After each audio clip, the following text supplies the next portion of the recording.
What is going on, everybody? Welcome back to another episode of the Run for Your Sports UFC show, talking Saturday, May 14th, UFC Fight Night 208 11 fight card. We've got the usual crew, me, DC, Title, Keg, and special guest, fresh off a 200K DraftKings victory last night, Charles Oliveira locking it down for Brian Jester. What's going on, man? What's up, boys? Thanks for having me on. Appreciate it. Always glad to talk some UFC, and even better to talk after a big win. So glad to be here. Yeah, congratulations. We saw the video on Twitter. Pretty fun. You're sweating that out at 2 a.m.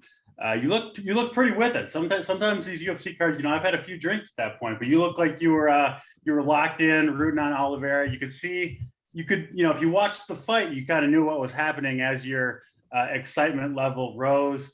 I did see on Twitter you asked if anyone could hedge you down 70K on the other side of that fight. So I assume you knew coming into that last fight that if Oliveira did the deed, you'd be up top with the 200K. Yeah. So going into the last fight, I did know. Someone in our Discord pointed it out, and I was following my top lineup at the time. And at the time, I guess before the Rose fight, I knew that it wasn't optimal and that it couldn't be optimal. But I also knew that there was a 6% optimal, a 10% optimal, a 13% owned optimal fighter, and that a few of my wins in the past have been these non-optimal wins. So I said, okay, maybe I do have a chance. And after the first or second round, someone in our Discord said, "I bet you like that. It really cleared the path for 200K." So I scrambled it and went to look, and then I had to set up the phone for the hashtag content. So yeah, very, very good stuff. Title, we had a good night too on the show. Me, you, and Keg. And I know you were pretty close as well. If a fighter, maybe one fight would have gone a different direction, could have been you shipping it. So you guys are doing battle, right? 150 lineups each and every week in those contests. So Title, a good week for us. How you doing? And what do you think of this card this week? Yeah, I mean, congrats to Brian. He's always up top. I can't really say doing battle because I don't get up there nearly as much as him. I get there once in a while. And yeah, I mean, it was the Bucks game. It was on Saturday. So I was already at the Bucks game, focused on that. Drinks were flowing, added more on Oliveira than I had. So I was very invested. And if there's a camera on me at the bar, probably would have looked a lot funnier than that. I was running around. I think I almost got in a chair at one point. I don't even know what was going on, but it was very, very fun. It was a great week on this show. I mean, we pretty much loopy, very low ownership. We got pretty much every single thing we were on. But the thing, Joe Lozon and Donald Cerrone, we said violence. I loaded up on both sides. I had a lot. Of course, I was drunk. I wasn't really following too much. The next day I look at it and I see I just pretty much have the stones with Donald Cerrone sitting right there. But hey, everyone has those stories. I've ran so good in life. I cannot complain about anything. Brian gets it done. Good for him. He had a lot of Cerrone. He had a lot of Lozon too. It stinks right away. And I know you've talked about it on Twitter. You just saw it in golf as well. DraftKings has to do something about it. We see, I mean, Otani, maybe one day we'll get the pitcher and the hitter going back and forth. Like I said, I mean, I've ran so good in life. I cannot complain. A lot of people made some money, and we said I put a good chunk on Oliveira down. If he won, it was going to be a good night, and that's what he did. I mean, what a complete stud. He is stone cold killer, keeps printing for us. So excited to talk some fights, though, this week.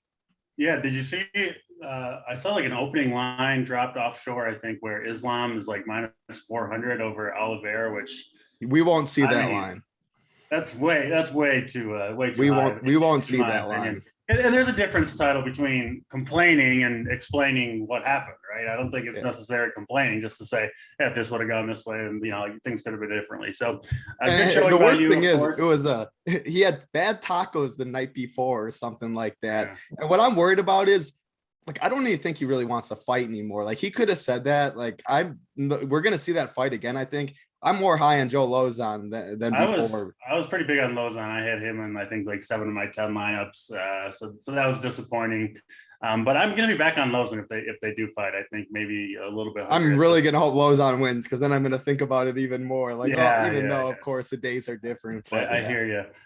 Keg, let's bring you in here. Obviously, you're more of the betting guy. How did your last week go in UFC? I assume pretty well. And how you doing in general? Yeah, I'm doing well, my friend. First and foremost, congratulations. That's very cool. I didn't even know that. So that's awesome. I did not do nearly as well as that, but the live show made 12 units. in UFC profit. Spreadsheet went 4 for 5. So it was a good night. And I was happy that we drove the point home on that show of how strong of a play the Fiallo KO was. Yeah. And I mean, that got done pretty easily. So yeah, like Title said, Charles Oliveira, total stud. I was really happy for him that he got the win.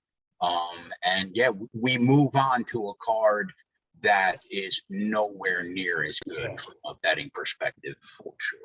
Well, hopefully we'll get 11 fights better than the Rose Namajunas fight. If we get that, we'll be all right. So let's jump into these fights. As always, we'll go fight by fight, starting with the first fights of the night all the way up to the main event. We'll give each of these three guys a chance to break it all down, give their thoughts on the fight. And yeah, we'll hopefully pick some winners. So let's jump into it. First fight of the night. Nick Maximov, undefeated, biggest favorite on this card, coming in between -350 and -400, depending on where you look. He'll go up against Andre Petrovsky. We'll go to you first on this one, Keg. Not a ton of experience in the UFC for these guys, so maybe tape somewhat limited. What do you see between Maximov and Petrovsky? Yeah, we often talk about clash of styles. This is not one of those. These two guys are very much cut from the same cloth.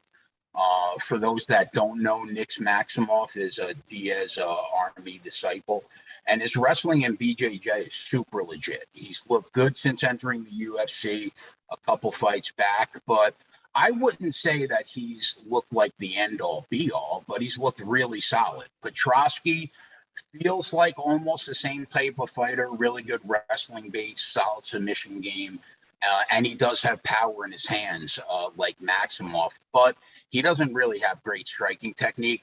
I rate Maximov's striking slightly better personally, but Petrovsky has faded fights before. We saw it on The Ultimate Fighter. And even in that Gilmore fight a bit. So I lean that Maximov probably wins this fight. But I wouldn't really be mad at anybody for shooting their shot at +300 and taking Petrovsky. I think the most likely outcome, probably Maximov decision +120. But there isn't enough meat on the bone for me. Yeah, that makes sense. You're having slight microphone issues. I don't know if you can do anything to address that. It's fine if you're not sure what's wrong, but just so you're aware. I'll try to pop out and in. Yeah, let's go to you next, Brian. What do you see between Petrovsky and Maximov? Yeah, I guess the big question here, right, is two grapplers, right? What ends up happening? Do they just end up standing on the feet the entire time? And that's sometimes what we're worried about with these two fighters. And what's interesting to me, and I'm not a huge fight breakdown guy. I'm not looking to pick a winner or even try to break down the techniques or what I expect to happen in the fight. Really, I'm trying to think of a range of outcomes for these fighters. And really, the way I'm trying to think about it here is, especially since Maximo is going to be one of the highest owned fighters on the card, 35% plus likely. And Petrovsky is going to be on the lower end, or maybe in the mid range. I don't think a lot of fighters in general are going to end up in that low owned range this week, because there are only 11 fights and there aren't really any big, huge favorites. So for me, it's how does Petrovsky get there? How does Maximo fail? And I think the way Maximo fails is that first outcome where they end up standing on the feet a lot more than we expect. And the way Petrovsky wins, that I'm not so sure. It's a low level fight. And that I always come back to, it's a fist fight. Anything can happen. And to me, as a big underdog, it's not like a big, well-established underdog, right? We have two guys who don't have a lot of experience. So it wouldn't surprise me at all if we see Maximo fail in this spot. Yeah, I like that analysis. Sometimes when you see two wrestlers like this, they're happy to kind of showcase, the striking that they've presumably been working on, trying to improve, coming from the wrestling backgrounds. Obviously, those stand-up fights between two primary wrestlers can be, low volume, low output, and obviously that doesn't typically score very well for DFS. So I can see a potential fade here. Maybe Petrovsky gets the job done as the biggest underdog on the card. Title, Maximov, Petrovsky, what do you see? Yeah, I mean, two wrestlers. We look at the control time for Maximov in the first couple fights: 9 minutes 45 seconds, 9 minutes 21 seconds, 4 takedowns in the first fight, 11 takedowns in the second fight. But I do think this is where betting and DFS is different. I think the line is too wide. Petrovsky, I mean, he's no bum. If you take the back, whoever gets the back in this fight, you get it to the mat, you get on top, you take the back, is going to have success. Petrovsky has been a college wrestler. He's wrestled his whole life. He's a good grappler. Same thing can be said about Maximov. So whoever's in the dominant position is going to have success, which is why I think this line is a little too wide. I do think Petrovsky is probably the better striker. Neither are good strikers. Petrovsky throws with a little more power. He can be a little wild though, which can lead to a Maximov takedown. But at the end of the day, I just think Maximov's better wrestler. I think his cardio, which is a big thing, Keg brought it up a little bit. Petrovsky slows down as fight goes on. We just saw Maximov chain 11 takedowns against a good wrestler in Soriano, and he wasn't tired at the end of it. So the longer this fight goes, I think he can rinse and repeat takedowns. He can get the control time. And if he breaks Petrovsky, which I can see, you can get that little third round finish or something. And we know those third round finishes can be better than those first round finishes, especially with the top control, with the wrestling. So Maximov definitely is going to be popular. I think the upper tier is actually pretty decent. We're going to get to some of these other ones, but I think a lot of these guys do have 100+ point upside. I wouldn't be shocked at all. So yeah, it's not like an all-in Maximov spot like that. Or how I approach 20 entry max and write the playbook. I try and list a couple fades in it because you can't play everyone. Petrovsky, I think he's live. I think if he wins, he's probably going to be on the optimal. Now I know I said that with Esparza last week. Like I did not see that coming. Esparza at 7,400, 7,300 as a wrestler, you'd expect it to be optimal. Shows MMA DFS, you never know. But if he wins, you'd expect optimal with this performance. Yes, as Brian said, sometimes you get two wrestlers and grapplers and they just stand on the feet the whole time. I don't see that happening in this one. Of course, most people don't see it happening. When it does, that's when you make the money. But neither of these guys are just really good strikers. So I think both guys want it on the mat, try and get reversals. And we like targeting on DraftKings. This is where FanDuel DraftKings is different. This is an easier fade on FanDuel for sure because there isn't the control time and all that. Whereas DraftKings, it adds up a lot. So I like Maximov in this fight. I mean, Petrovsky's fought probably the two worst guys in the UFC. I think they're both cut. Michael Gilmore and Zhang Hu to start his UFC career. The two worst guys there is. Whereas you look at Nick Maximov, Cody Brundage, pretty solid. Punahele Soriano, pretty good fighter. So the level of competition has been different too, but the odds dictate that. He's the biggest favorite on the card. So I'm not telling you anything other people won't. Yeah, a quick note on FanDuel after what title? It sounds better, by the way. Okay, good. You can get Maximov in round 3 or by decision at like even money earlier in the week. If you think like title mentioned, maybe like a third round finish after Petrovsky gets broken. That's plus 1,400 for just round 3. Just round 3, right? Yeah. We like those big numbers here on the show. So I like that call, Keg. That's Maximov and Petrovsky. We'll go on to the next fight, Carlos Candelario, Tatsuro Tyra. Interesting stuff here. So this fight was scheduled to happen 2 weeks ago, I believe. Candelario made weight in that one, but didn't look great doing so. Then pulled out of the fight. Is that correct? With a sickness? Like an hour before. Yes. And so now 2 weeks later, Candelario misses weight, it looks like, just by a pound or a half a pound, I think, ultimately, but doesn't make it. You add it all up, and it's not a great narrative for Candelario, I think, coming in to this fight title. He is sitting around best number I'm seeing, plus 210 over at FanDuel for Candelario. Tatsuro, best you can get him is around minus 240. We'll see if the line moves in Tatsuro's direction. That would be my guess based on the information we have now. Tyler, let's go to you for this one. We obviously broke this fight down 2 weeks ago. Anything more to add, or just, for people that didn't see that show or need a reminder like myself, go ahead. Yeah, I mean, it really stinks at the Candelario situation because I thought he was a live dog in this spot. I like fading. I mean, the guy's 22 years old. He's making his UFC debut. It's his first time fighting in the US. He's from Japan. Like all of that stuff. I mean, we saw it last weekend with Clinton Rodriguez against CJ Vergara. Like there's no reason a guy who's making his UFC debut against a dog like Vergara who's fought in the UFC should be minus 350. And it was a good scrap, but the line's just off. So I thought the same thing in this one, like 22 years old, all that stuff. Who's laying minus 250 on a guy like this? Candelario is also making his UFC debut. He was the first guy to get awarded a contract off of the Contender Series in a loss. He won round 1 for sure. He lost round 3. Round 2 was competitive. Dana really disagreed with the decision, which I was kind of surprised with, but he fought on the Contender Series back in 2017 too. So it was his second go at it in the Contender Series. he's fine. Like his striking, I give him the advantage. Tatsuro wants the fight on the mat. When he does get it there, his grappling is pretty slick. He can take the back, he can control. So he does have that upside as well. He's definitely going to be lower owned than Maximov and some other guys in the top range. So I think he's interesting, has a path to victory. It's minus 135 to end inside the distance, which you like to see. Candelario also has bad takedown defense, which is one of the biggest concerns with him. His scrambles are pretty solid. He is okay off of his back, but you don't want to accept getting taken down by a guy like Tyra.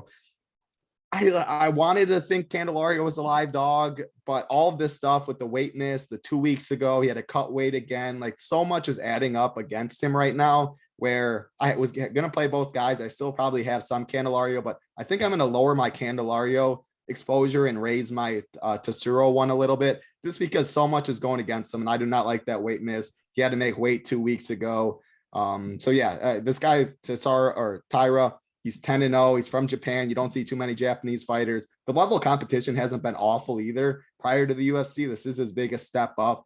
But I do think at the end of the day, with all this stuff going on, I lean him more than I did before.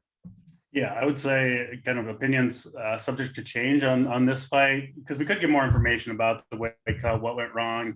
We could see line movement here, right? There could be stuff that could change opinions from now till the start of, to lock time, basically. Keg, let's go to you next on this one. Obviously, we broke it down a couple of weeks ago, but what are you thinking with the weight cut? How does that change things for you, if at all? And what's your pick here? I mean, I think Title pretty much summed it up. The one thing that I will say is that I do think on Candelario's best day, he could definitely beat Tatsuro Tyra, right? But I do lean that Tatsuro wins.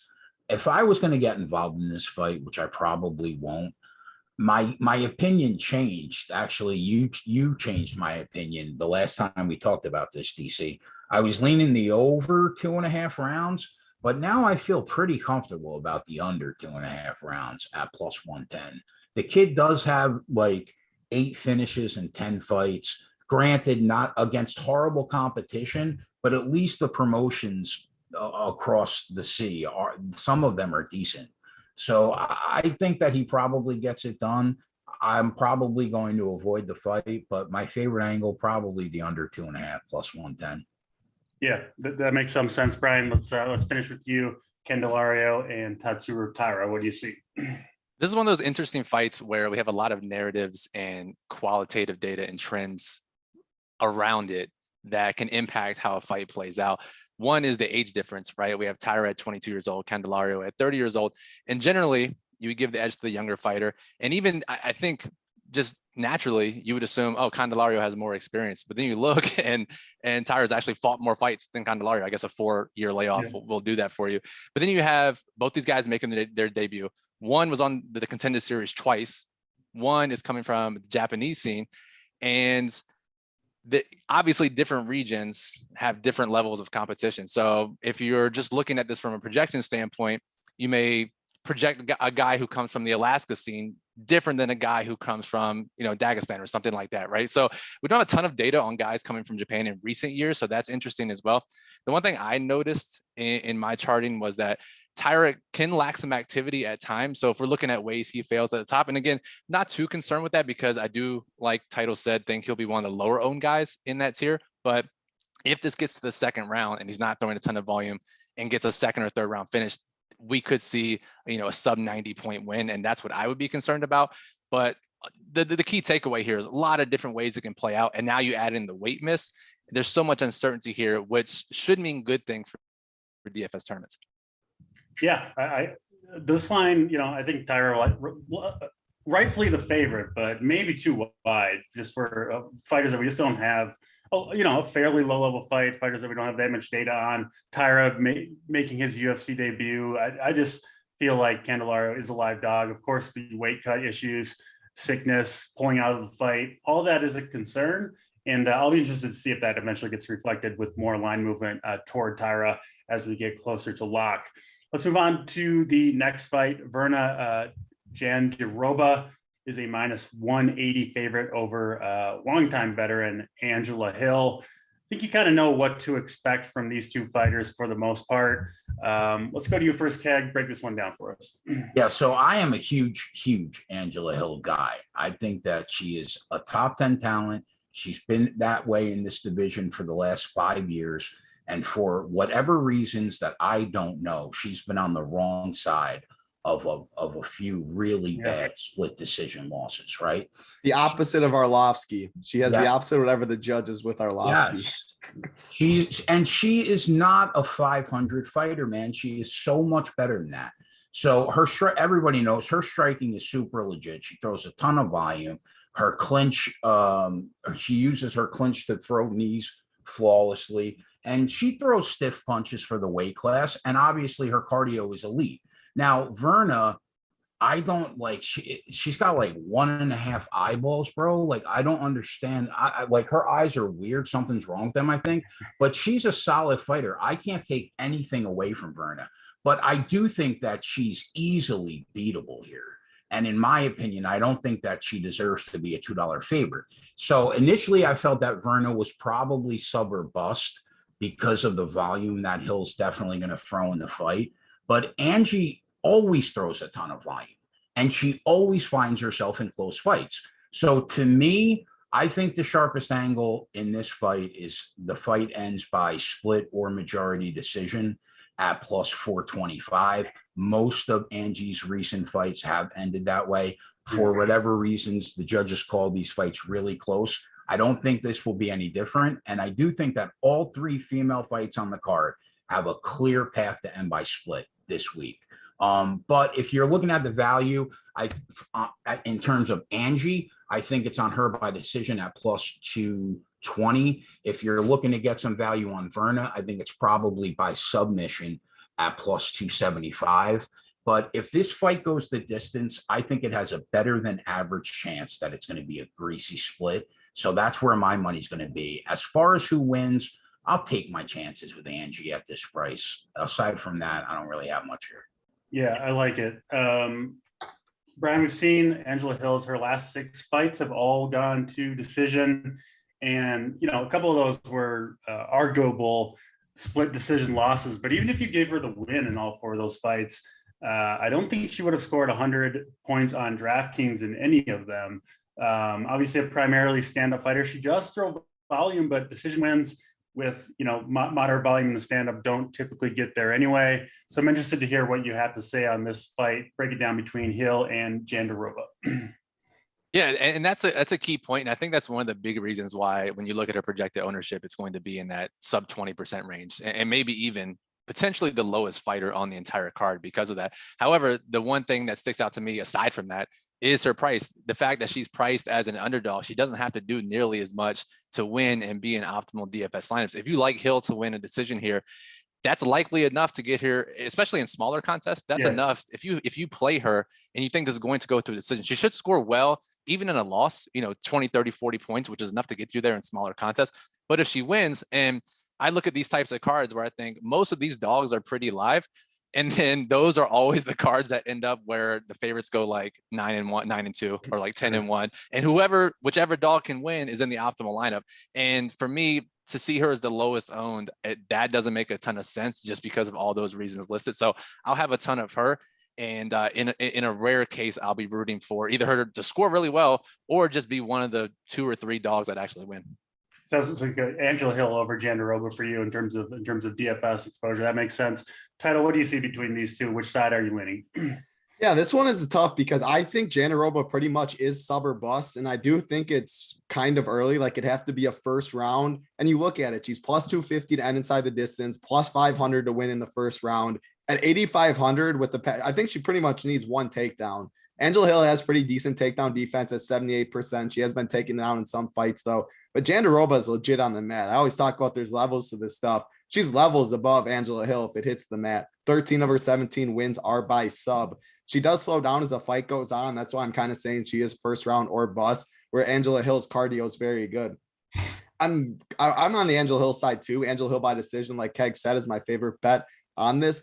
I'm getting I'm confused though, because the line just keeps moving in Jandiroba's favor. It's now minus 190. When I looked yesterday, it was minus 175. It opened at minus 40. Like, it just keeps climbing. You know why, Title? I think it's because everybody thinks that she's going to get that one takedown and she's going to end the fight. I think that's why. That's an expensive to keep betting at the money line just for one. I mean, because I Angela Hill, Angela Hill, like I said, you look at Angela Hill, she's 1-4 in her last 5, but she's been on the bad side of some of those split decisions. Man, Brian saying that he likes Hill, because I like Hill to win too. I am nervous. I play mainly the 150 in the big tournament where you pretty much want the nuts. I'm concerned Angela Hill wins the decision. She gets 77. I do think there's a lot of live dogs on this card where I'm expecting some bigger scores in the lower tier. And it's not like Hill's 7,200, 7,300. She's still 7,700, which is a little bit. But yeah, Brian's on a heater. I think Hill wins. So I'm definitely going to up my Angela Hill exposure a little bit. But I can't fully fade Jandiroba or any of that, because she gets one takedown in the first round. I think it's a sub 8,500. The slate's already broken right there. So, man, it's one of those where betting and DFS are kind of different. We talk about it in a lot of these. I think the value is clearly on Angela Hill, but the upside in this fight is no doubt on Jandiroba, because I do not think Hill gets the finish. And the thing I'm concerned about too, just say Jandiroba does get a takedown in the first round, controls it the whole round, doesn't get the sub though. Angela Hill only has 2 rounds to work. We're talking a lot of split decisions and stuff. Greasy split time. Yeah, I mean, that's it. She throws a lot of rounds away where she doesn't really score, and then she only got 10 minutes to do it as a non-finisher. So, man, I think Hill by decision is what I'm picking. I'm going to raise my exposure a little bit. She's going to be low owned, but the Jandiroba upside for DFS is too hard to ignore for me. Yeah, it's interesting. I think, all 4 of us think there's probably value in that Hill number, better chances to win this fight maybe than the market says. It is interesting, the title. You mentioned the line movement. I mean, it's just been steady movement, money. Just keeps going. Yeah, it just keeps going from the opener to now, and it looks like it still might be going. So interesting fight there. I do think this fight very likely to go to decision, though, just given Angela Hill, good striker, but doesn't seem to have too much power. And then Jandiroba, all her fights are going to decision as well. So it does look like. I will say Hill has lost twice by sub too, which is another thing. Of if she does get taken down, Jandiroba is a wizard on. That's the only thing. But if it gets out of the first round, I said in the playbook, it'll be out after the show. I'd live bet Hill for sure. I'm almost certain that if she does get subbed, it's probably a rear naked choke. So there are some books that offer the exact method of submission. Wish I knew that last week with Charles Oliveira, the best rear naked choke guy of all time. Did you boys bet the what was it? The Puelles fight, the win by knee bar is like plus 5,000 at MGM. It's usually bet MGM. Yeah, right. Did you get it, Brian? No, I just won the 100K instead on the tournament. So. I mean, talk about dropping. Hey, Brian ran very sets himself up for the super flex. You ran Pier with that little eye poke in that one. That's dude, I've run. You said I'm gonna win this week, but it's I've run so Pier the last 3 weeks. You have to though. That's the name of the game. It's it's setting up for you to win this week. So yeah, I hope. I mean, whoever wins, I wouldn't mind, right? Like, even if, for sure. I mean, at the very least, like all the fights went your way, So no, the funny thing is just like but that's why you play low and like MMA. There's so much variance with stuff like that. You can get your ass beat the whole time. The dudes keep poking you in the eye or low blows. You guys should have seen. You should have seen my DMs after that. The amount of people that were complaining about playing Mike Jackson. There's always people like that. Haters gonna hate. That's never gonna go anywhere. So. That was the photographer DC. If you didn't put 2 and 2 together, that was that guy. Oh yeah. That makes sense. I skipped that night, so that makes more sense.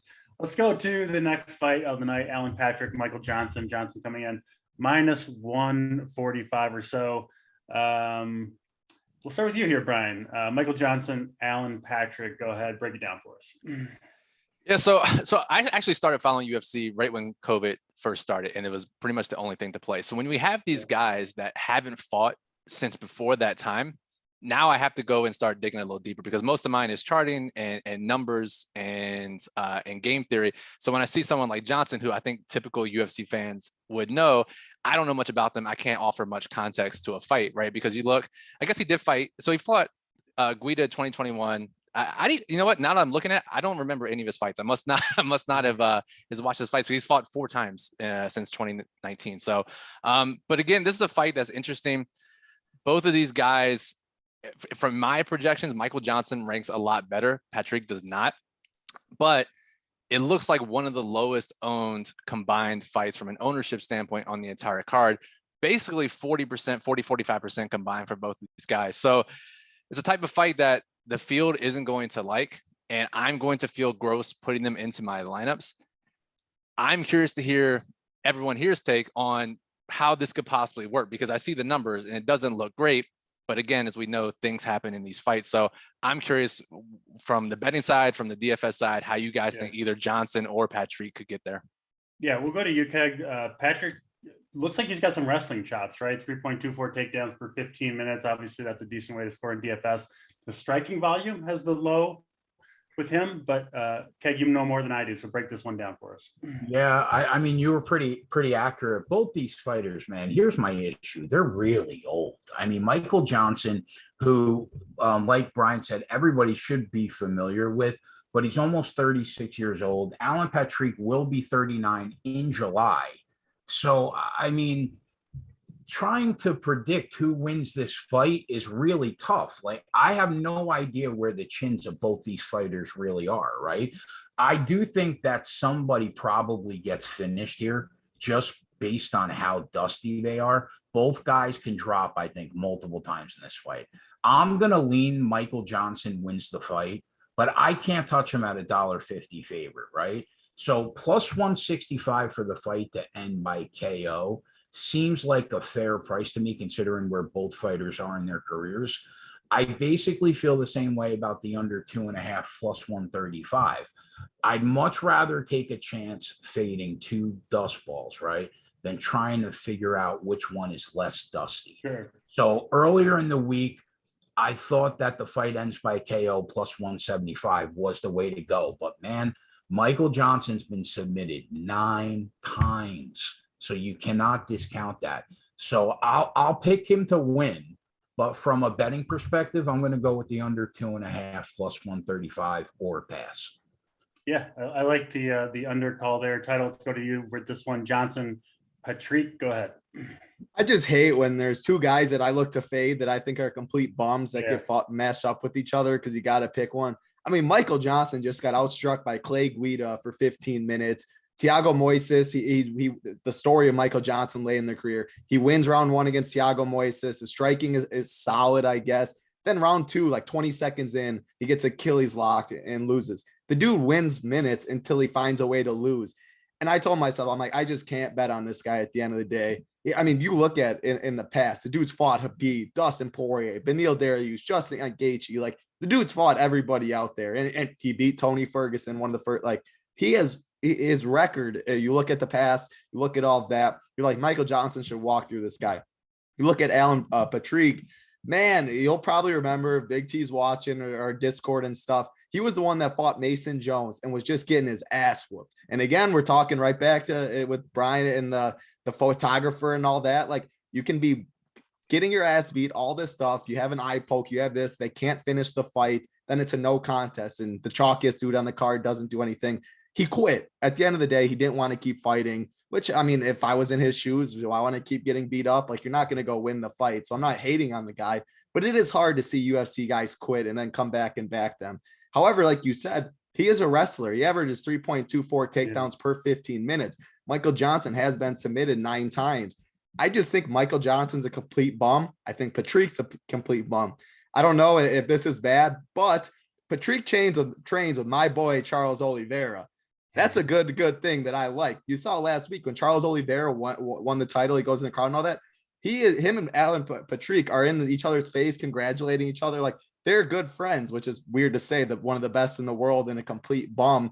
But if you're training with Charles Oliveira, you got some wrestling chops on you, you got some grappling chops on you, and Michael Johnson's a favorite, I'm just going to go with the dog. I do not think either are good. We know what can score well. Wrestling can score well. Takedowns can score well. Maybe find a sub.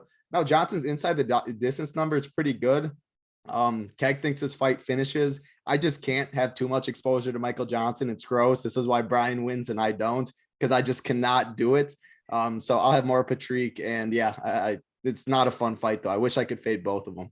Enough with the title sob stories. That's What sob story did I say this time? That's why he wins and I don't. Hey, that's just facts. That's just head facts. head up there, title. That Patrick submission plus 850 line sitting there on FanDuel right now, bigger than anywhere else you can find it. It seems a little bit tempting given Johnson's propensity to be submitted. Patrick's a wrestler, kind of adds up that you could get a nice number there if you want to take a longer shot bet. Let's move on to the next fight on the card, Andrea Lee and Viviane Araujo. This one, more or less a coin flip. Andrea Lee, a slight favorite, but it's certainly expected to be close. Title, let's go right back to you. Start with this one. Yeah, so you look at it, this is plus 200 to end inside the distance, which I believe, yeah, it is. It's the most likely fight to go to decision, which I expect people, the ownership to be down a little bit because it's already a coin flip fight. You have to parlay the winner and a good score. But the volume and the pace in this fight is going to be one of the highest paced fights, I believe. And Andrea Lee throws a ton of volume on the feet. Araujo, both girls have good both girls have good offensive wrestling when they are on top. They are good.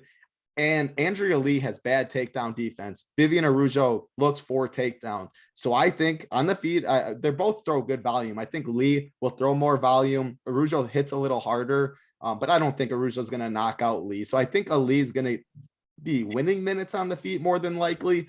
But I do expect Araujo to have success with the takedowns. Everyone takes down Andrea Lee. She just has bad takedown defense. Araujo is strong on top. So I think she can rack up control time, maybe get a little ground and pound, good takedowns, and she's 8,000. However, the big thing is her cardio. She only has 2 rounds of cardio. Andrea Lee has very good cardio. So just say in wrestling, we know how much energy wrestling can take if you have an active guard off your back. So if she's dead 1.5 rounds in, or maybe even 1 round, Andrea Lee's going to put up a big boy score because Araujo is going to have nothing to offer. If her cardio checks out a little more, she dominates the first 2 rounds with control time with wrestling, I think she can have the success with the takedowns. I think she can score pretty well, but then that 3rd round is going to get very dicey. I think these two are going to be relatively low owned for a card like this in the mid tier because it's not supposed to finish. The pace of this fight's going to be good. Both girls can throw volume. Both girls can get offensive takedowns. And maybe just Andrea Lee breaks Araujo and gets a late 3rd round finish. Maybe Araujo's cardio does come better. She's able to get the 3rd round takedowns and she just controls her all fight. So I like this fight. I'm going to go with the dog in Araujo. I'm going to say that her cardio, she can at least win the first 2 rounds because I do think she has success with the takedowns. But again, we look at the line movement. There's pretty much a coin flip. Andrea Lee's been getting a little money, so the line's going against me a little bit. But it's minus 120, 100. So I like this fight, though. Yeah, good breakdown there. Araujo, Lee, Keg, let's go over to you. Tough one to call. Both these women on their best day are capable of beating the other. Another reason why I love the split here. Listen, Andrea Lee deserves some respect. Yes, did she have 3 bad fights in a row against solid fighters aside from Roxanne Modafferi? Yeah, but she strung 2 legitimate wins together. She owned Antonina Shevchenko, and I think she literally made Cynthia Calvillo quit on the stool. She did. So I like this new version of her has been very good. Her striking has improved. Her top control wrestling and even the scrambles have looked great lately. Viviane Araujo has better hands, in my opinion, I think, and she has better wrestling chops. But you have to at least admit, like Title said, the cardio, it's about 10 minutes, which in my mind is going to give Andrea Lee the 3rd round from the door because Andrea Lee is a beast, okay? So she's going to set a pace in that fight that's going to force Araujo to have lasting cardio in the 3rd, and that's the fulcrum here. So I lean that Araujo. I lean that Andrea Lee. Probably no. I don't know. I don't know what I lean. I think I still lean Viviane Araujo grinds out a really close decision, but man, I'm telling you, there is a path here. Another fight to end in split. It's gone down 45 cents. It was plus 425. It's now plus 380. I could definitely see it happening here again. So I'm on it. I don't really see a finish here. So plus 175 by decision, I don't think is that bad, but it's a really close fight.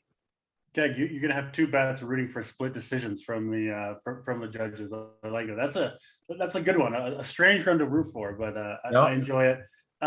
Interesting thing about Lee, even in those 3 losses that she had before her last 2 impressive wins, performed fairly well in those losses. Decent amount of control time, over 100 strikes landed in each of them.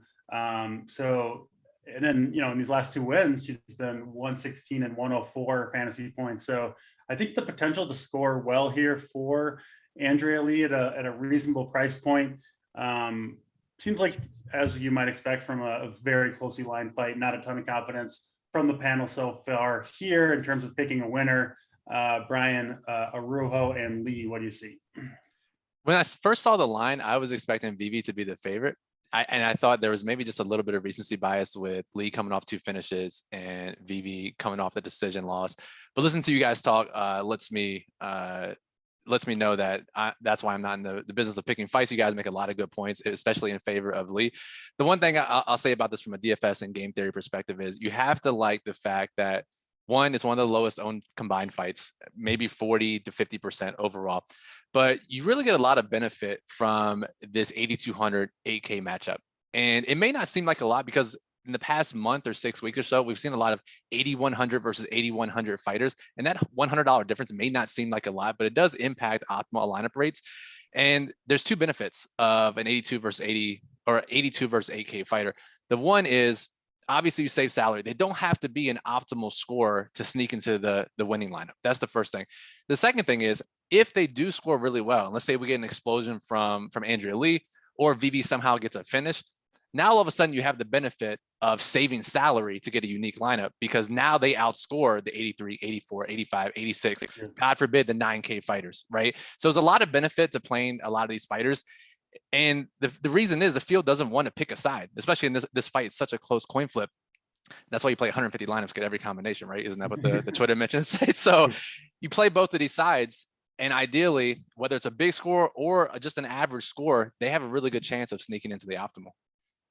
Yeah, makes a lot of sense from a game theory perspective there. So it should be a close fight between Lee and Araujo. I'll go Andrea Lee. I've been impressed with what I've seen these last 2 fights, but certainly a low level of confidence on that one. Seems like from all 3 of us. Let's go to the next fight, who I think is the 3rd or 4th biggest favorite. Jake Hadley sitting minus 225 over Alan Nascimento. Title, we'll start with you on this one. Go right ahead. Hadley, Nascimento. Yeah, so Jake Hadley is coming off of Contender Series. He got a 2nd round finish. He's 8-0. He was a Cage Warriors champion. He fought once in Bellator. So even though he's 8-0, even though he has not fought in the UFC, at least he's fought at pretty big promotions and some decent competition. Now, it was very interesting within the Contender Series fight. He won the fight, but I guess there was problems leading up to the fight. Like, he was disrespecting like the guy that picked him up from the hotel. Some of Dana's guys at the UFC, Mick Maynard did not want to sign him. A lot of the UFC guys didn't. And Dana, it was really awkward just watching it. Like, the dude did something wrong that I guess, I mean, you shouldn't. He was disrespectful, whatever. But Dana saw the talent in this guy. He believes he's a good fighter. He's like, I'm going to give you a chance. So I did have to bring up that story. He is minus 220 or whatever it is, but he's fighting Alan Nascimento. And I know I've mentioned it multiple times on here. Guys that are making their UFC debut against guys that have at least fought in the UFC. I do like to fade the big favorites on the Contender Series. Nascimento really, really impressed me. He lost a split decision to Tagir Bekov, and he got controlled for 12 minutes on the mat in that fight.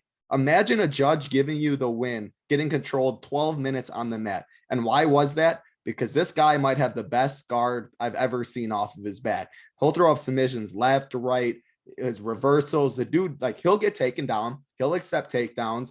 This fight, exactly like the Tracy Cortez, Melissa Gatto fight of last week, is how I look at it. Cortez was going to get the takedowns. Gatto does not care if she's on her back. If you stay safe for 15 minutes, Cortez, I mean, she only scored 80 or something. Last week, it was good enough to be on the actual optimal at the end of the day.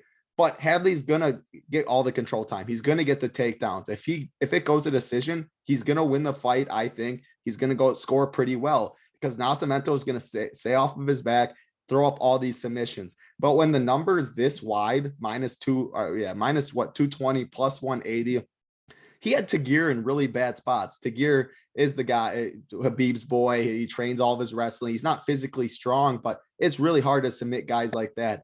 I'm going to say at this price, Nascimento does find a submission at the end of the day. I said that with Gato. She lost. It could be the same exact thing where Hadley grinds out a decision. But I was very, very impressed with Nascimento and his guard. And I don't think Hadley can stay safe for 15 minutes. So I'm going to take the dog shots and have more of him than I will Hadley. Interesting. Yeah, that's an interesting breakdown. Keg, interested to hear your thoughts. Seems like Title kind of views this as a, wrestler versus grappler. Obviously, typically people would lean wrestler there. But if the we'll say he's also Charles Oliveira's boy too, which a little boost for my boy. Yeah, no, understandably so, rightfully so, I would say. What about on the feet, Keg? Because I mean, is there a chance? Is Jake Hadley a pure wrestler, or is there a chance that he respects the guard of Nascimento and says, okay, let's just turn this into a stand-up fight? So what do you think of the striking of these two? And do you think this fight hits the mat, and is Nascimento, dangerous enough there to do some damage or threaten Hadley if it does go in that direction? I basically agree with everything that Title said. I mean, okay. Jake Hadley, he definitely has a hype machine behind him, but he has looked really solid in those fights. The great wins in Bellator, back-to-back great wins at Cage Warriors. But he's a stud wrestler, right? That has a very underrated submission game.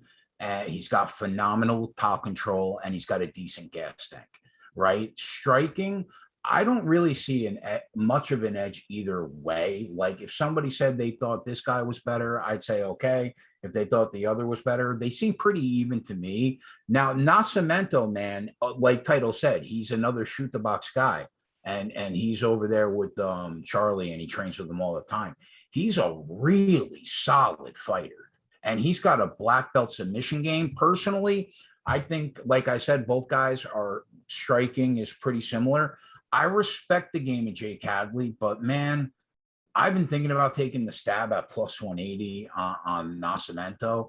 I cannot fault Nascimento for losing 2 split decisions to Julian Paiva and Tagir Ulanbekov. Those are 2 really, really solid guys. Yeah.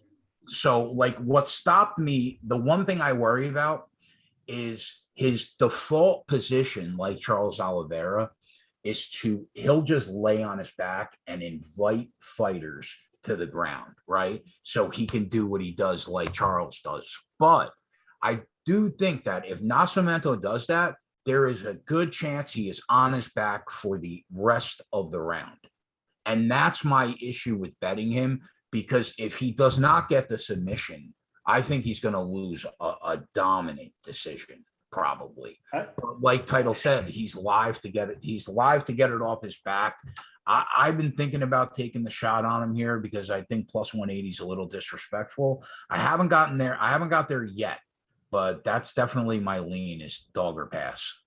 The way you guys are breaking it down, Hadley to win a decision seems fairly like a decent bet. I mean, right? He either can compete on with striking, land a few or take down or 2 around and steal rounds that way. Top control, but I mean, it sounds like Nascimento probably too good off of his back to maybe be finished there. He's never been finished. Yeah, so it seems like Hadley would have multiple paths to a decision, maybe Nascimento inside the distance, if you want to go that way. Just based on the styles of these 2 fighters, seems like a possible good way to go. Yeah. Let's finish with you, Brian. Go ahead. Yeah, sorry, I was just gonna say Hadley decision is plus 110. Yeah, I guess you could take that, and you could probably take Nascimento by submission. What is he by submission? The thing is, you're going to be sweating that Hadley decision for those 15. I mean, he had Tagir in some bad. Oh, but that's what I'm saying, Title. You take them both. No, I know what you're saying. I'm just saying if someone does bet it, just know you're going to be like Brian watching the Oliveira fight last time. I mean, the dude is a complete stud off his back. If you take Hadley decision and Nascimento submission, you're asking to get middled, but but I think it's pretty likely though. Yeah, no, I'm with you. I think it could be a sharp move. Brian, let's finish with you, Nascimento and Hadley. It's such an interesting matchup for all the reasons you guys just mentioned, and this spot is one of my favorite spots in UFC DFS. It is the newcomer versus the guy who only has one UFC fight. And there's a big difference in training once you're in the UFC versus when you're not. A lot of reasons why this is true. You get the experience, just the experience of actually coming out into the cage, into the octagon, right?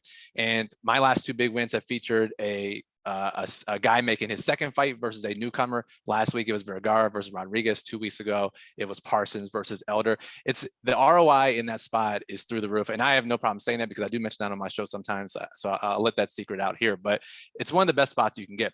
The one thing I am concerned about is for the things you guys just said, right? Hadley's going to shoot for takedowns more than likely. And Nascimento is just perfectly fine with just trying for subs for throwing up subs for 15 straight minutes. And Nascimento, if Hadley doesn't get subbed, Nascimento could score, 9 points, 12 points. And Hadley's takedown upside is ruined in that sense as well. He could legit just get 3 takedowns. It could be like, I don't know if you guys saw his Cage Warriors championship fight where the opponent had the worst game plan I've ever seen. Just rushed in and got taken down within milliseconds at the beginning of each round. And he only had 5 takedowns the entire fight. I have a feeling that could happen here as well. The other issue is if Hadley controls him and Nascimento actually does get that sub and he gets it in round 3, now he scores 57 points, the whole fight bust. So that's my number one biggest concern. But there's no denying the upside for either one of these fighters just based on their style. So from a DFS perspective, you have to have a good amount of allocation to it. How it plays out, I don't know, but I also wouldn't be surprised if it does end up busting for those reasons. Yeah, I could see this going either way. I mean, we could see a Hadley dominant, 12 minutes of control time. That's going to score well. We could see the Nascimento early sub, or like you said, the third round sub, which both fighters obviously would probably end up busting in that situation. So can certainly see it from all directions there. Will be an interesting fight, clash of styles between Hadley and Nascimento. Let's go on to the next fight, Frank Camacho and Manuel Torres. Torres, a little bit of a favorite here, sitting around -125. This fight is expected to finish inside the distance, rather, sitting at -250 on DraftKings to not go to decision. So fireworks expected here. Title, what do you see in between Camacho and Torres? Yeah, another guy making his debut off of Contender Series, whereas Frank Camacho has been in the UFC for quite some time. He's Frank Camacho, 22-9, so he has 31 pro fights. You look at Manuel Torres, 12-2. 13 of those 14 fights have ended in the first round. I'm not saying he's a Terrence McKinney and all of that, but you also just can't find tape on the guy. And the tape you can, the fights end right away. So there's so many unknowns. And that is why the line, if you look at it, it opened up -225 plus 190 for Manuel Torres. And there was just no, obviously it's bought down now. Camacho got a ton of steam. It's -125, 105. And that's because, like, how can you feel confident in Manuel Torres when you just hardly can see anything of him? How's his cardio going to look if he gets out of the first round? Frank Camacho's fought dogs in the UFC. I mean, Drew Dober, Jeff Neal, Beneil Dariush, like those guys compared to who Manuel Torres has fought is just night and day. The thing with Frank Camacho, some red flags. His last fight was in June of 2020, and that was against Justin James, where he took the fight on like 2 days notice, 3 days notice. He was a massive favorite, and he just gets absolutely clipped. And I had James in that one. That was very enjoyable. Good for you. Good for you. He was like, yeah, he took it in a couple days. Frank Camacho, that was his 5th knockout loss. The chin just isn't there, which is a huge concern. He also got in a car accident, which is another reason why he hasn't fought in this long, dealing with other multiple injuries as well. So that's why the layoff has been as long as it has. His grappling, he's a black belt in BJJ. His grappling, everyone says, is very good. He gets his fight on the mat. He should finish it. You just never see him take fights to the mat. So I wrote in the playbook, I view his grappling like I do Chris Dawkins, where you just never, I mean, they say black belt and BJJ, all this. You never see Dawkins go to the mat. He just throws hammers. So I expect this fight to stay on the feet. Frank Camacho has 17-22 wins by knockout. I'm saying this fight's like Donald Cerrone and Joe Lozon. I'm saying there's going to be violence. Yeah. I think either guy, Manuel Torres, is going to be my pick just because I cannot trust Camacho's chin at this point. I cannot trust the car accident, all the injuries he's been dealing with, all of that.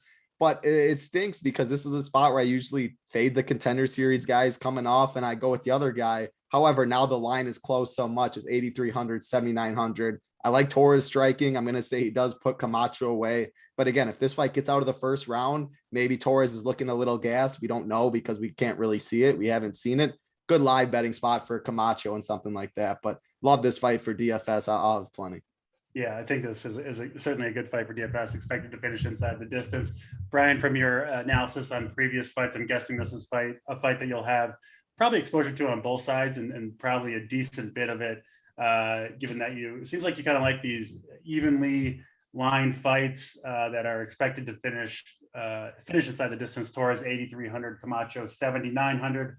Correct me if I'm wrong, but do I have a little insight into the mind of Brian over there? You're on the right path, because I do like this fight. And looking at our model, this fight is the second most attractive fight to target on the card.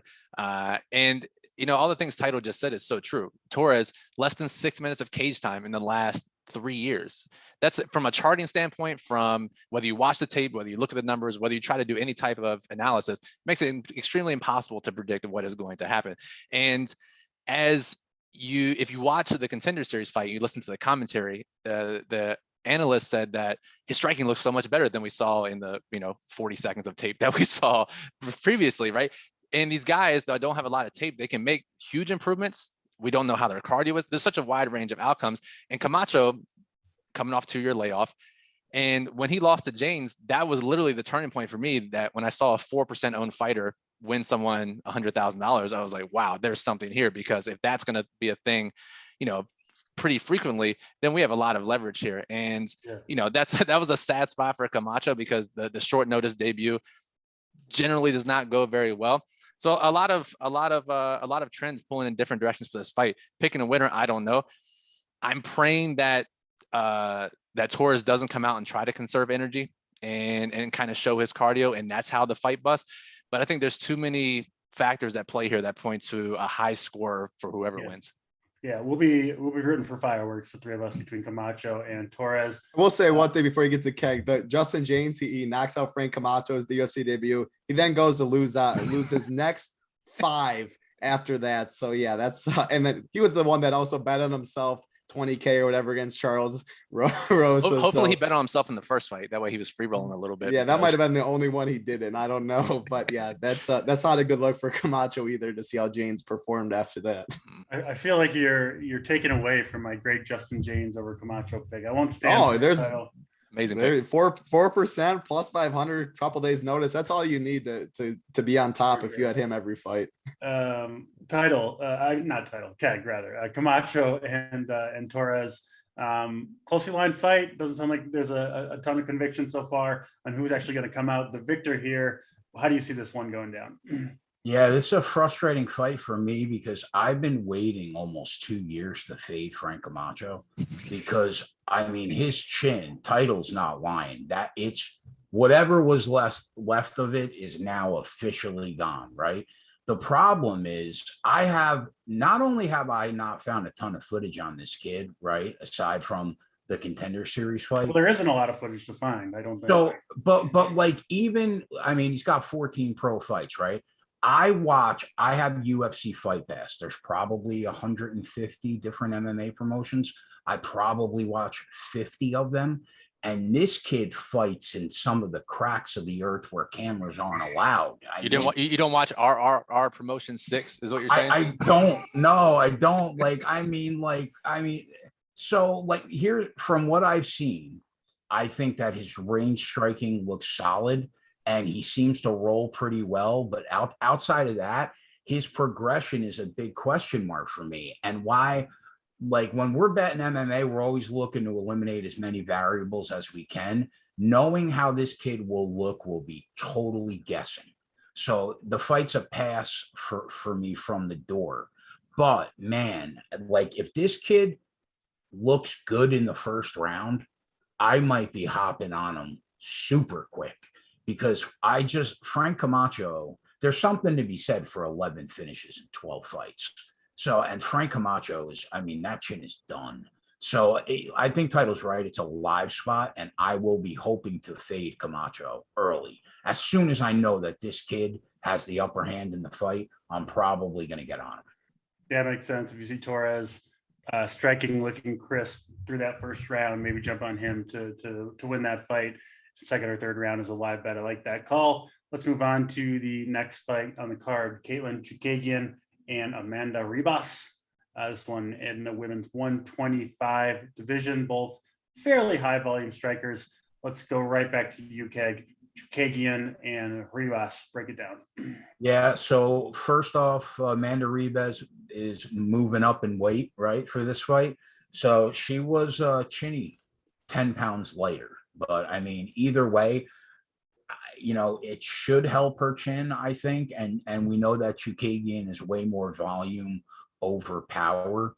So when we're breaking the fight down, I've gone back and forth on this fight, but here's where I land. I think that Ribas is going to throw the power shots that you will remember that have impact in the fight.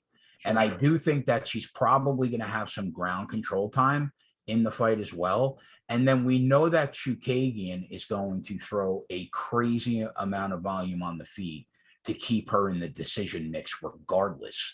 And all that equals to me is a greasy split at plus 425. So, I mean, again, like DC, I've never even done this before. Not only did I bet them individually, we round robin them at 25-1 and bet all three at 138-1. That's how much I think that all three really do have a clear path to get there. But listen, it's really hard to decide. I think I can only look towards Amanda Ribas based on price, but the longer that the further in the week that I've gotten, I mean, it's going to be very quiet, and all you're going to hear is Caitlin Chookagian screaming "hut, hut, hut" for 15 minutes. She's like, I think that's going to sway the judges. So I'm going to pick her. I'm going to pick her to win the fight, but it's really hard for me to lay 170 against Amanda Ribas. So I'm going to go with the greasy split, but I'll pick Chookagian. Earlier in the week, I thought it would be Ribas, but the more I think about it, I'm going to say Chookagian. Okay, we've been doing these shows, I don't know what, maybe a year or so roughly now. Yeah. I can't remember you ever like recommending to bet a split decision just for the fight to finish via split decision. Right. And now that is 3 fights in 7 fights that you've recommended the split decision. Those will be the only 3 of this. I don't know what got into you, but I'm tailing you. If you all in on these split decisions, you must be seeing something on this one. So the split decision special, I'm getting on board. Title, let's go to you to this one. You see a split decision, and anything else you might see between Ribas and Chookagian, please. Well, I mean, you can't blame Kay because you see judges say 30-27 for a fighter that loses to the other judges 29-28. So like there's some judges are asleep, some judges are watching boxing. So I mean, yeah, like I think it makes sense when you get the big number. I'm going to keep it short though. Chookagian by decision per usual. Yeah, I just think she wins by decision. She's 8,600. I don't really want decisions in that price range, so I won't have a lot of this fight. Yeah, it makes sense to fade this one. I do think it's pretty likely to go to decision. Brian, give us your breakdown of Chookagian and Amanda Ribas. Yeah, a couple key points. I think Keg's split decision analysis is super sharp. A guy that I work with, Jake McIntyre, he runs MMADFS.com. He does the weekly shows with us on Fridays. And last week's pay-per-view card, he bet 8 split decisions. And as he was telling me about it throughout the week, I said, that's pretty nuts, right? And if you think about it, last week was the larger cage. It was the Arizona judges. It was the stylistic matches, which what Keg is talking about here, that can cause the judges to have different opinions. I think it's super sharp. And the fact is, if you bet, 2 or 3 or even 8 as crazy as last week, you only have to hit a couple for it to. And if you get the macro right, that the judges are off, the cage plays a factor. Now you're looking at a super plus EV situation to bet split decision. So I think that's really sharp, first of all. And in this fight in particular for DFS, Chookagian is naturally the second worst rated fighter in our model. And she's not a fighter that anyone typically wants to play because she's probably going to score 60 to 70 points. However, it does have one of the key situational factors that I look for that can raise or lower a fight's ceiling or floor. And that is the fact that Ribas is moving up in weight. We don't know why or how that's going to affect her. Chookagian probably gets the decision here. Yes, that's why her decision is plus 110. That's probably why you could probably retire if you just bet Chookagian by decision every single fight that she's in. However, we do get a little bit more uncertainty and a wider range of outcomes because Ribas is moving up here. So your model, you're saying that fighters that moving, is it specifically up a weight class, or is it just moving a weight class in general, that they have more volatility in their game? Is that the basis? Exactly. In general, up or down, right? And Okay. and because I'm not behind the scenes, I don't know what that weight cut looks like, what that process looks like for them fighting at their natural weight or whatever it may be. We just see that their ceilings and their fight outcomes have a higher standard deviation when they're moving up or down a weight class. That's just looking back at past fights for fighters that have moved Exactly. the weight class, and you see a higher variance. And it gives me personal reason to play a terrible 15% owned fighter, right? I can justify to myself, oh, the opponent's up a weight class, she's probably gonna score 70, but that gives me some faith in playing going over the field on that fighter. No, it makes a lot of sense. Certainly unique insight there, something I hadn't been considering. So good stuff there from Brian. Let's move on to the next fight on the card, Davy Grant and Luis Smolka. Grant, I believe the second biggest favorite here, sitting around minus 300. He's been pretty impressive lately. He does have a couple losses, but before that, 3 wins in a row. Both those losses were via decision. Expected to win this one. How do you think it's going to go down? Let's start with you here, Title. Davy Grant and Luis Smolka. Yeah, I mean, you said it, like he's looked impressive as late. Then you said he's lost his last 2 fights. But man, I have never had a stock raise so much in a fighter in losses. Chito Vera, I mean, we just saw what Chito Vera did to Rob Font. He could be fighting for a title pretty soon. Adrian Yanez, everyone knows how high I am on Adrian Yanez, and everyone, one of the best boxers in the UFC. He took them both to decision. Adrian Yanez is split. We're talking about it. I think this was the one where one had it like 30-27, then 29-28, 29-28 or whatever, the split decision stuff. But man, so much stock is raised in that. He is 36 years old, which I do not like to see. But he took time off. 2013, and then he fought Chito Vera in 2016, a couple fights in 2016. He's been more active as of late, but he's just developed his game. Like, he's always been good on the mat. He has 8 submission wins of his 13. He has good BJJ. If he gets taken down, he gets back up. But man, his striking has really impressed me, and he hits like a truck. And the thing with Luis Smolka, we were talking about it earlier with the chin and stuff. His best attribute used to be his chin. He's 17-8, and his last loss, his last fight, was a first-round KO against Vince Morales. Vince Morales is not a power puncher. He got flatlined by a punch that wasn't even like, wow, like a Michael Chandler Ferguson. Like, of course, everyone's going to go up by that. It was not like that at all, and he just completely folded.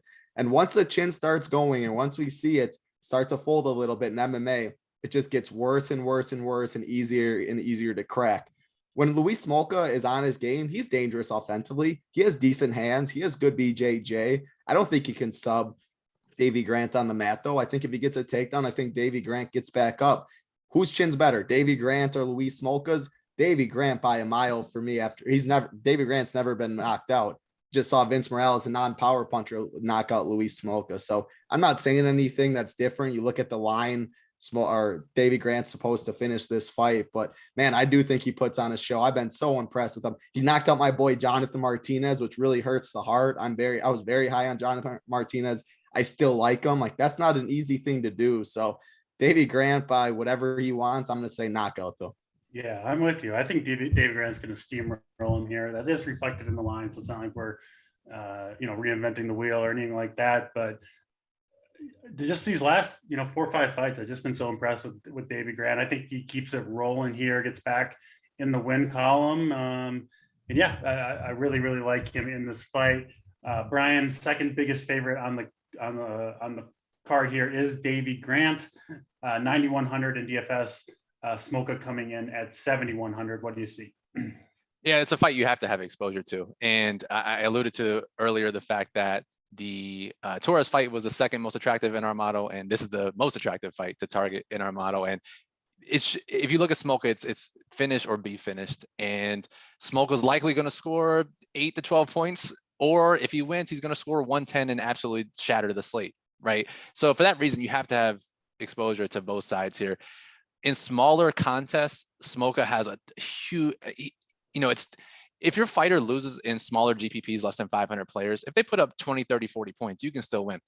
Where you pretty much eliminate yourself is when they get starched in the first round, they score less than 5 points, which is completely on the table here for Smolka. So it's a very tricky spot depending on the contest that you're playing. But I agree with you guys. I think the most likely outcome here is that Grant destroys him, probably leads the slate in scoring, or is at least close to leading the slate in scoring. So you have to have exposure there. But because of Smolka's style, how he gets it done, I'm not sure, because I agree he's at a disadvantage in pretty much every area. But high-paced style, you gotta like it. So I think you have to have exposure. Yeah. Hey, before you go to Keg, I got a quick question for you, Brian. What you said about the smaller field, 100% makes sense. You can win and chip all that with the loss, but it also, like, the ownership with Smolka in the $25 or $15 this week compared to like the $5.55, it could be like what, 13% in the $15 and 5% in the $5.55. So how do you weigh? And I guess $5.55 still 200, 300 people in it. So maybe even but like, how do you weigh that? Because there's even more ownership leverage on a play like Smolka, and you play for first. So what is your approach on that? The biggest thing it comes back to, right, is your bankroll management and your tolerance, right? Your risk tolerance. Because if I'm playing 6 lineups or 7 lineups in the 5-5-5, I have no issue playing a Smolka, because if that lineup loses, I'm playing well within my bankroll limits. Is when you're taking a shot, you're playing beyond your bankroll means, and now you're making a decision. I don't know if I can take a 7-pointer from Smolka, because if I lose this, now I got to be more conservative. And so it's tough.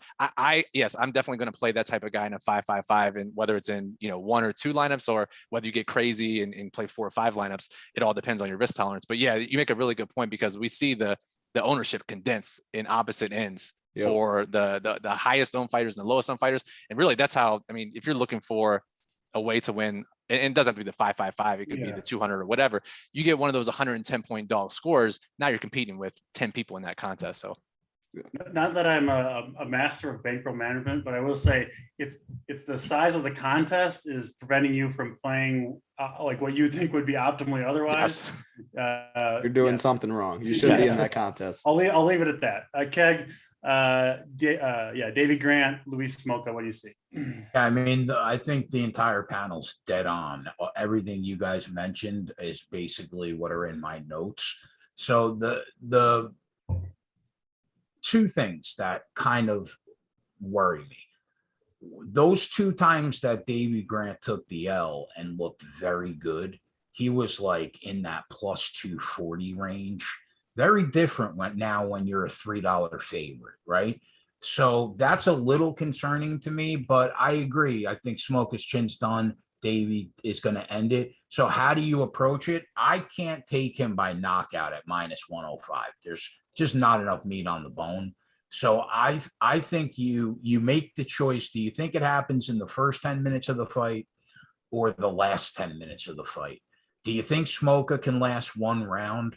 Because I kind of want to take Davey Grant in round 2 and 3 at 4.5 and 9-1 to get this knockout, rather than take him in the first round at, plus 190, plus 200. I mean, I don't know. Do you guys think that Smolka can last 5 minutes?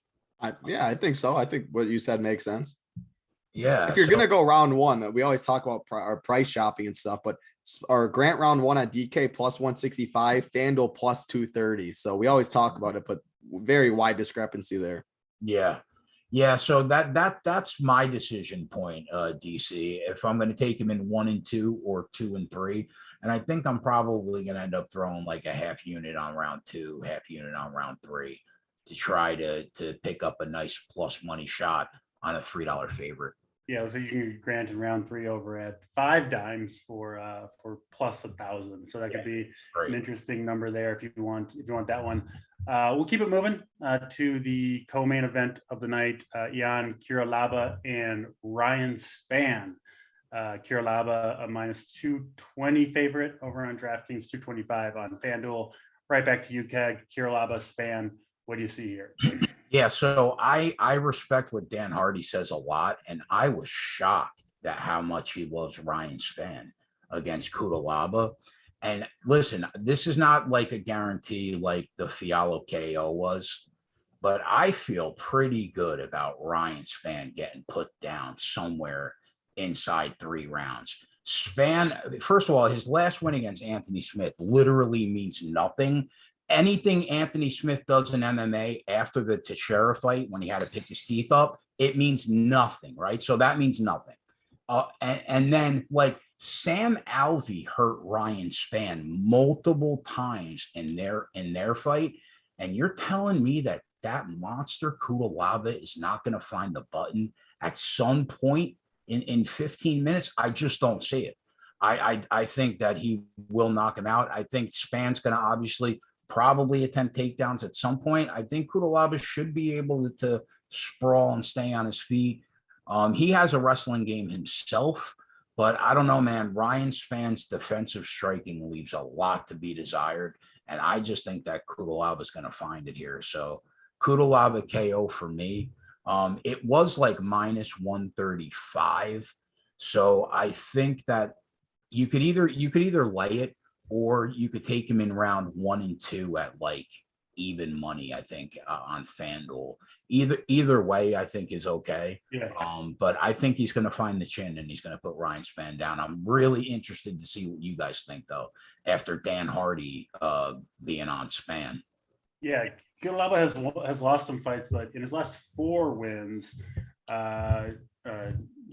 DFS scores 131, 107, 119, and 127. 3 of those were a first round KO. So obviously, Brian, capable of scoring big points is Cutelaba. Sounds like Keg pretty confident in a KO here, which would typically score well. I don't think we'll see Cutelaba get control time in this one, most likely against Spann. I think he'll try to keep it on the feet, but should have the advantage there. Brian, what do you see between Cutelaba and Spann? Man, this is one of those fights where you're, at least if you're me, you're going to be under on Cutelaba and just hold your breath for 5 minutes and pray that he doesn't get a double knockdown round 1 KO, because he's going to be 45-50% on an 11 fight card. And yes, his inside the distance number is higher than that, or at least close to that. His round 1 number is lower than that. So, you know, from a pure math standpoint, you have to go under on Cutelaba if you want to try to win tournaments. Every time in the past, I've tried to play a 50% owned fighter at the field level or higher. My unique suffer, the amount of competition that you're dealing with if that fighter does score well is just through the roof. So you have no choice, at least for me, I have no choice but to be under on Cutelaba. I'll play Spann, but I think the field will see that Spann has the highest inside the distance number of any fighter that's below 7,800. So the field will recognize that as well. I guess the thing I would be hoping for is that somehow this gets out of the first round, and now these 2 dudes are just tired out. I mean, can we get another greasy split decision here with these 2 dudes just slot festing the final 2 rounds? Title, what do you think cardio wise? Do you think what are the odds on that? That's what I'm saying. Let's get, if we're gonna play a split decision, let's play a real split decision. I mean, I could tell you the odds. Hold on. Yeah, let's get that split decision parlay up to like plus 6,000. But yeah, what is it? Cutelaba. Fight to be won 13-1. Just saying, boys. I see Cutelaba to win split majority decision 2,800, Spann to win split majority 2,200. But yeah, I mean, does the cardio? That's a big thing, Keg. Does the cardio hold up? And that's also we see, which can lead to big scores, is if one of the cardios just absolutely fall off. And you see with Amanda Nunes, you see with people like you're dead. You're dead. You just can't fight at the end of the day. I'd be shocked. Obviously, that goes to decision minus 450 and inside the distance. Though, like again, I'm not telling you anything different. And like Cutelaba, the thing with him, he looked career best last fight to me against Devin Clark. He actually came in with a game plan, and that his cardio checked out more than it usually does. If you want to see a pretty gross picture, just type in Devin Clark teeth. Cutelaba did him pretty dirty. He had to go to the dentist, get a whole bunch of things fixed. He just absolutely pounded him.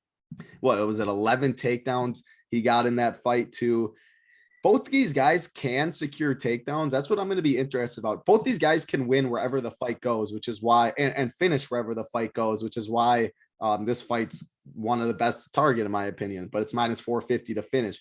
Cutelaba is dangerous on the feet, 12 knockouts. Ryan Spann's a lot bigger.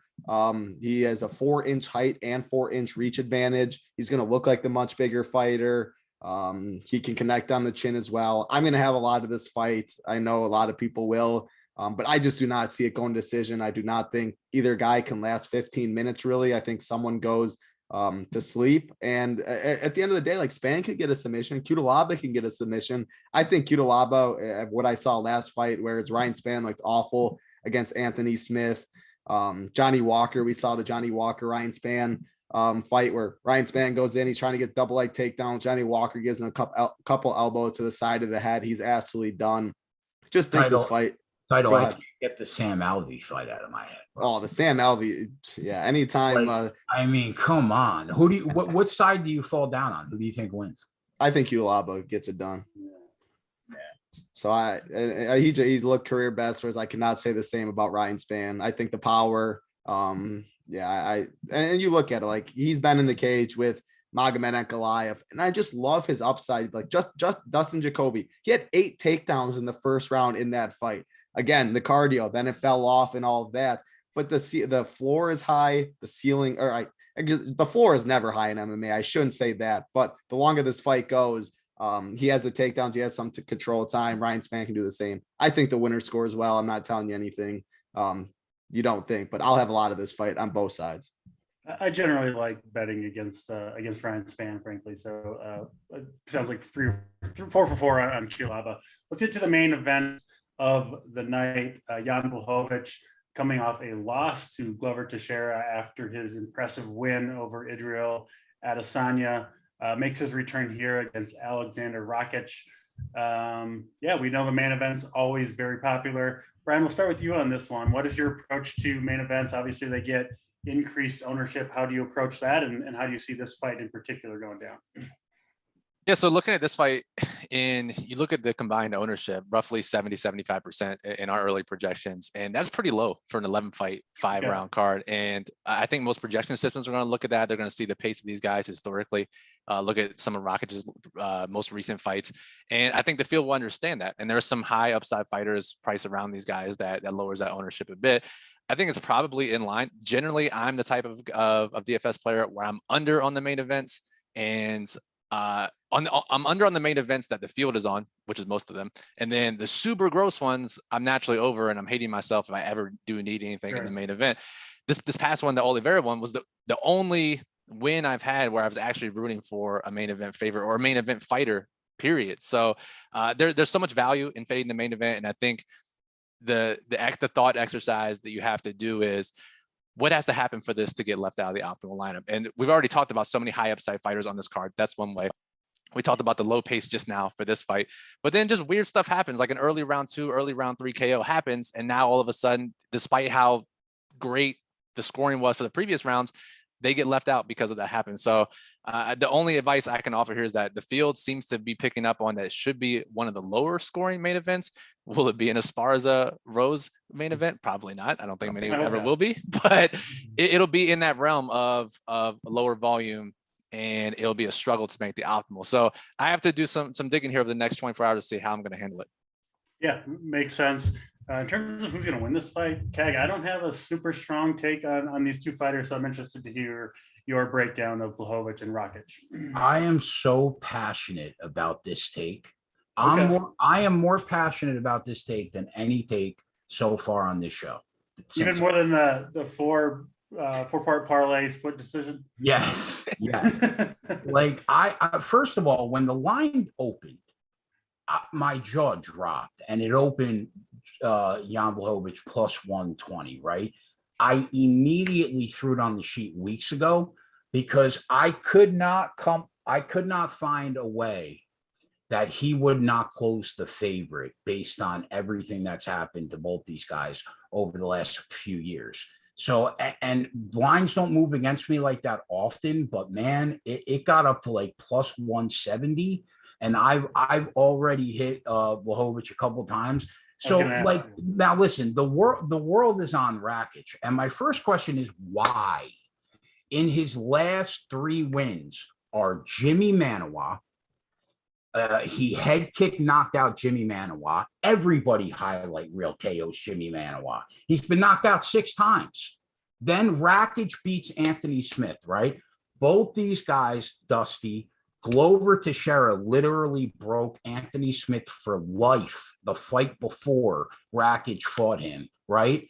So he gets the win there. And then finally, Thiago Santos. John Jones broke Thiago Santos. We all know that. He's never going to be the same. He's lost 4 of his last 5, and he blows, right? So the only fighter Rakic has fought that is worth their salt the last 4 fights is a loss against Volkan Oezdemir. And this is the guy that should be a $2 favorite over Jan Blachowicz. Like, in case you don't know who Jan Blachowicz is, for the people watching the show, let me tell you who he is. He won 9 of his last 11, right? And he lost to a guy. First of all, he's the only guy to make Adesanya look like a kid. Granted, he was bigger, but he still beat the sickest striker currently on the UFC roster. So he's beat Adesanya, Reyes, Corey Anderson, legit top 3 guy in the world, Jacare when he still had something left in the tank, Nikita Krylov, and Jared Cannonier, who are still decent fighters right now on the roster. And then Luke Rockhold and Jimmy Manuwa don't mean much. So because he lost to his title to Glover, who was on a sick run himself, he sucks now. He's not the same guy that was just an animal. If this fight happens before Teixeira takes the belt, he's a $3 favorite, bro. So a guy that clears anybody out that isn't world class, and some that are, so he's now going to lose. So how I think the fight breaks down, he knows not to fight Alexander Rakic at range, because he needs to fight inside the kicking distance. Can he do something like he did to Adesanya? Yes, 100% he can, I think. Now, don't get me wrong. Rakic has very good takedown defense, but Jan Blachowicz is a very, very underrated wrestler. So I think that he's going to fight this fight in a phone booth because he has to get inside the kicking range of Rakic. And I think once he does that, he has an overwhelming edge in the phone booth with this power, and he can always fall back on his wrestling game if he has to. This line, if you bet MMA every weekend, you have to hit the button. This line is objectively wrong, regardless of the outcome. You bet it 1,000 out of 1,000 times.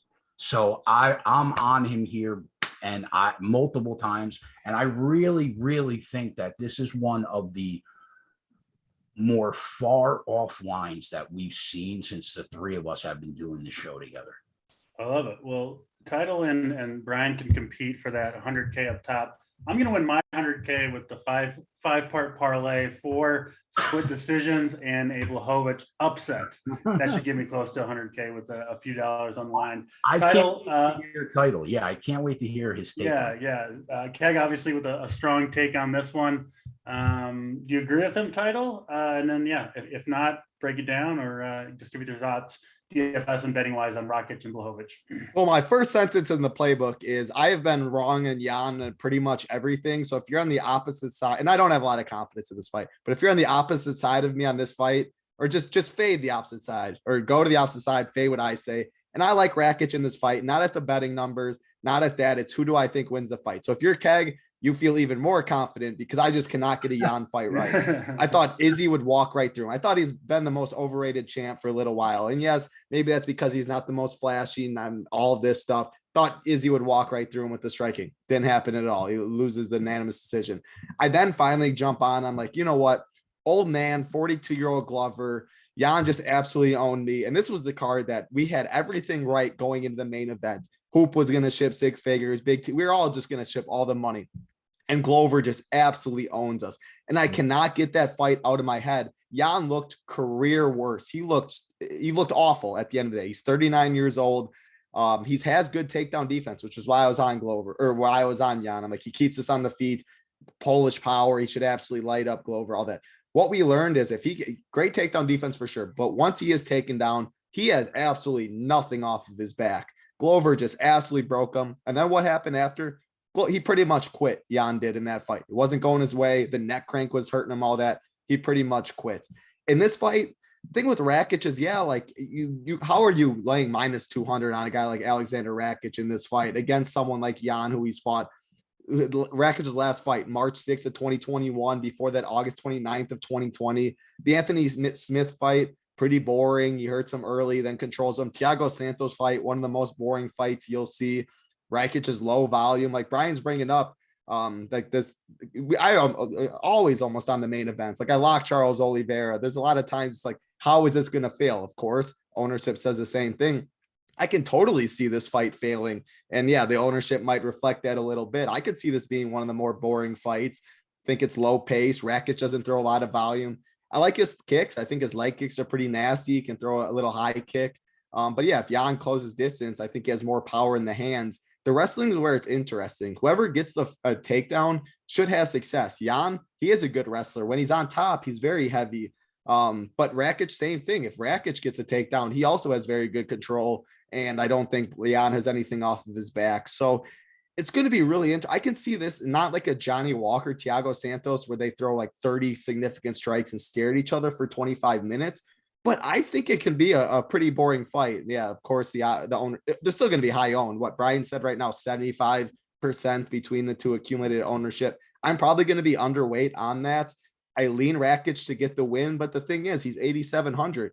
If he wins, is he going to outscore Cutelaba right there? Is he going to outscore that Manuel Torres fight, even that Andrea Lee and all that fight? Whereas if Jan wins, you feel a lot more comfortable at 7,500 that he can be on the optimal. So I'm hoping the ownership goes more on Jan. Again, I'm not sure yet. I'm going to have to look at it more. So I'm going to have more Rakic because I think he wins, and I do think the ownership is lower. But like I said, I just cannot get Jan fights right. My pick is Rakic. Keg should feel happy about that. And yeah, Jan's probably going to win and knock him out.